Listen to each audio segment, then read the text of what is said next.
Bones and the Benito. They're inseparable. They'll sleep together, they'll bathe each other, and they're very much bonded. Bones definitely has a stronger personality, and Benito kind of follows him around a little bit. Bones is the most naughty cat I've ever met in my life. No food is safe whenever he's around. If we're having friends over for dinner, he's locked in the other room because he will jump on the counter, not to mention just like causing havoc in the middle of the night, jumping on stuff. But he's also extremely sweet too, and he's really cuddly and he's affectionate. Get back.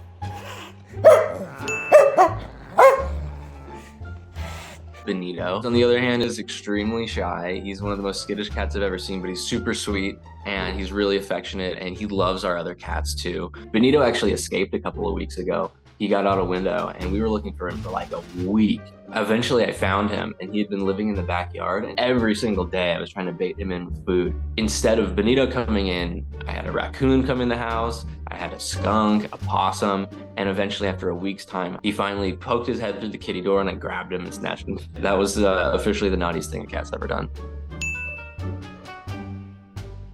I actually work at a YouTube channel. We have a workshop in the back that's full of old broken cars that we've built. One day someone saw some cats scurrying around in the back, these little kittens. I got really curious about what was going on back there. So every day I would look around and I'd try to spot these cats. And sure enough, there were these two little kittens that were just sleeping in the back of the shop on these tires. Every day I would try to approach them and I'd try to like come say hi or bring them food, and they would just run away. So I made it my mission to just keep feeding them and ultimately see if I could win them over.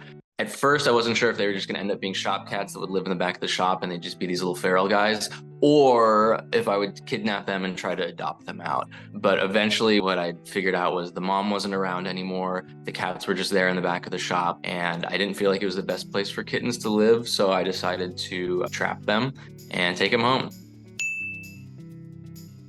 So I showed up to work on a weekend. I didn't want there to be a lot of people there, and I didn't want people to be working around in the shop or anything like that. Sure enough, the cats were just lounging there in the sun, which is exactly where they always are. I had trained them at this point to love lunch meat because that's all I had, so I'd been feeding them that. And I bought one of those little cage traps from the pet store, and I just put some food in there, and I figured I knew they liked food and I knew they'd go in there. And one by one, the cats walked in there. I scooped them. I'd never done anything like this before. I'd never caught a wild animal, so I was super nervous. My partner and I scooped the cats up, put them in a little box, and that was it, and we took them home.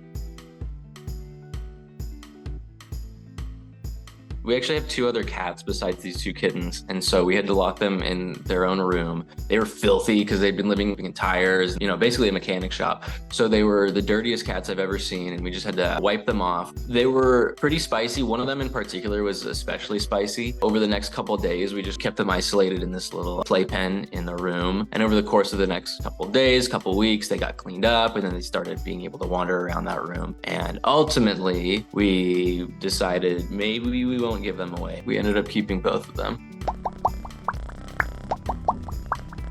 We adopted them thinking we'd give them away to friends or something like that, or keep them until somebody could take them, but I just got so connected to them. They've definitely grown my patience quite a bit. I had to learn to live in a house now where it's like, okay, I know that I can't have food out, otherwise the cat will get it, or maybe the cats are gonna jump on the counter and I just need to be okay with it. They kind of do what they want a little bit. I kind of let them do it in a way, just because I think that they're having fun and I want them to have a good time. They're great cats. Honestly, I shouldn't say they're my favorite cat, but they're some of the best cats I've ever met, and I'm super glad that we were able to scoop them up.